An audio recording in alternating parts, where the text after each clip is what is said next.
Eskolako materiala erosteko laguntzen eskaera.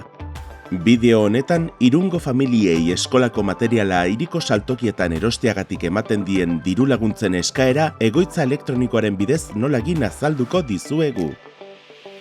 Hasteko, egoitza elektronikoaren webgunean sartuko gara. Orriaren atarian, sartu online tramiteetan botoian sakatuko dugu.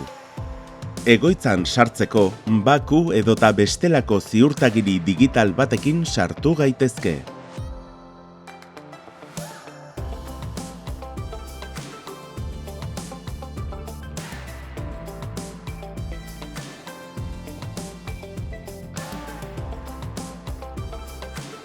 Behin egoitza elektronikoan sartuta, onartun klikatuko dugu eta bi moduetara egin dezakegu eskaera.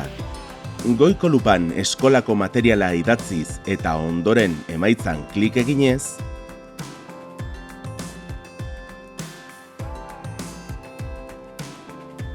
edo azpian dagoen dirulaguntzak sailean klik eginez, eta eskola materiala erosteko laguntzak sakatuz. Gogoratu laguntza eskaera pertsona heldu batek egin behar duela, dela amak, dela aitak, dela adingabearen legezko tutore batek. Ondoren, tramitean adierazi ahal izango dugu zein adingaberen izenean egiten dugun eskaera. Eskaera egiterakoan, eskura izan behar duzun dokumentazio guztia. Eskolako materialaren erosketen fakturak eta laguntza jasotzea nahi duzun banku kontuaren zenbakia. Horrela, jarraibideak arretaz irakurri ondoren, dirulaguntza eskatu botoia sakatuko dugu. Lehenengo pausoan, eskatzaile heldu gisa gure datuak agertuko zaizkigu eta beherago laguntza eskatzeko aukera izango dugun adingabeen zerrenda aurkituko dugu.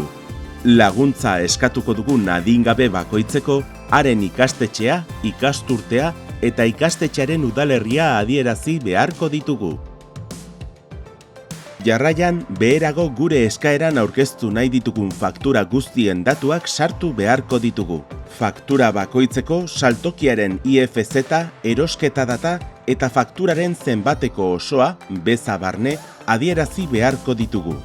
Azken zutabean, diru laguntzaren oinarrien arabera diruz lagundu daitekeen eskolako materialari dagokion zenbatekoa bakarrik adierazi beharko dugu. Fakturen datuak sartu ondoren, hurrengo lerroan diru laguntza zein banku kontuan jaso nahi dugun adieraziko dugu. Azkenik, beharrezkotzat jotzen dugun edozein dokumentazio eransteko aukera izango dugu.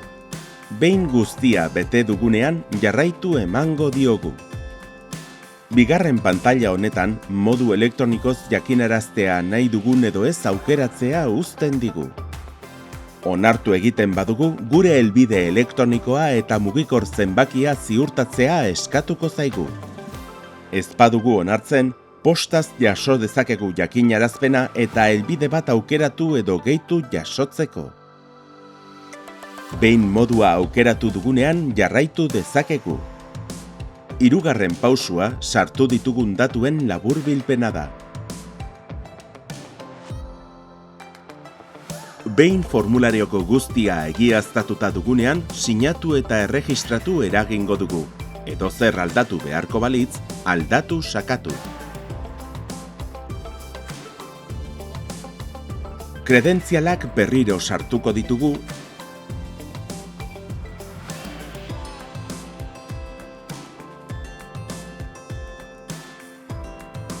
eta horrela eskaera guztiz bete dela aterako zaigu. Sarrera erregistroa ikusi klikatuz, beharrezko informazioa, dokumentuak eta baita gure eskaerari loturiko beste tramiteak ikusi ahal izango ditugu.